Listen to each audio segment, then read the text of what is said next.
অরিজিৎ ও সৌরভ বাজারে হাঁটছে।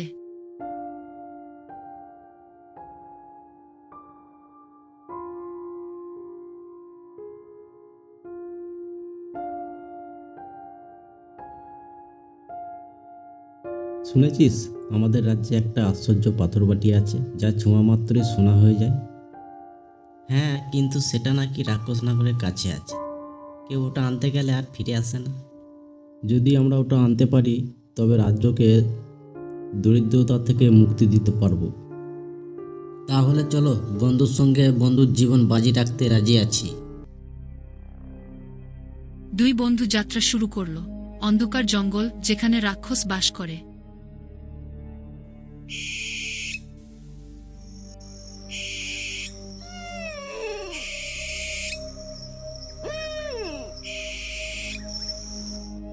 একটি পুরনো দুর্গের সামনে দাঁড়িয়ে দুই বন্ধু।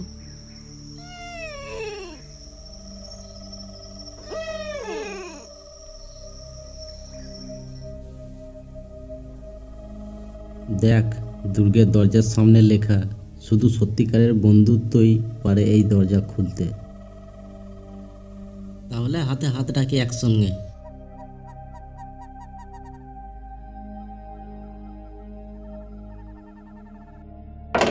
তারা হাত রাখতেই দরজা খুলে গেল।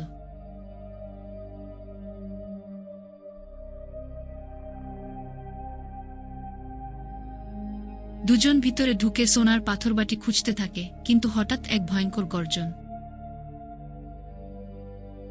কে আমার রাজ্য ঢুকেছে? কে আমার রাজ্য ঢুকেছে? আমরা সোনার পাথরবাটি নিতে এসেছি। তাহলে তিনটে পরীক্ষা দিতে হবে। যদি পাস করো বাটি তোমাদের এক বিশাল গর্ত, যেখানে কেবল একজন যেতে পারবে। তুই যে, আমি বাইরে থেকে তোকে সাহায্য করব। না, আমরা একসঙ্গে যাব। প্রথম পরীক্ষা।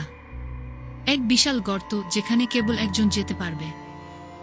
তারা একে অপরের হাত ধরে লাফিয়ে পড়ে এবং নিচে একটি গোপন দরজা খুঁজে পায়।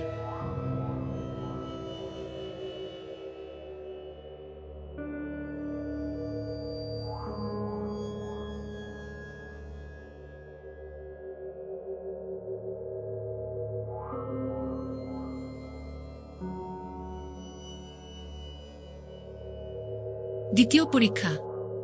এক রহস্যময় কণ্ঠস্বর বলে, বন্ধুত্বের মূল্য কি? বন্ধুত্ব মানে বিশ্বাস, ভালোবাসা আর আত্মত্যাগ।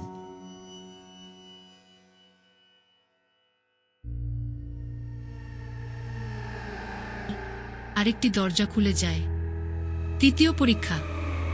রাক্ষস বলে, তোমাদের মধ্যে একজনকে আমাকে দিতে হবে, তাহলে অন্যজন বাঁচবে।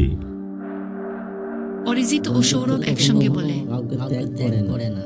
যদি নিতে যাও তবে আমাদের দুজনকেই নিতে হবে।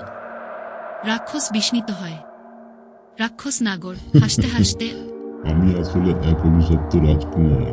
তোমাদের বন্ধুত্ব আমাকে মুক্ত করেছে। আমার পাথরবাটি তোমাদের।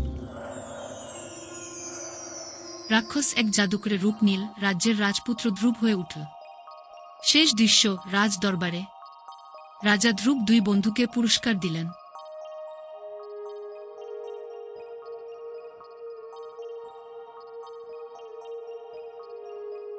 তোমাদের বন্ধুত্ব সত্যি অসাধারণ। এই সোনার পাথরবাটি তোমাদের পুরস্কার। এখন রাজ্য ধনী হয়ে যাবে।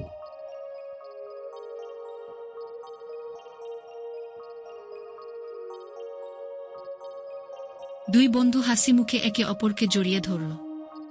রাজ্যের মানুষ আনন্দে উৎসব শুরু করল।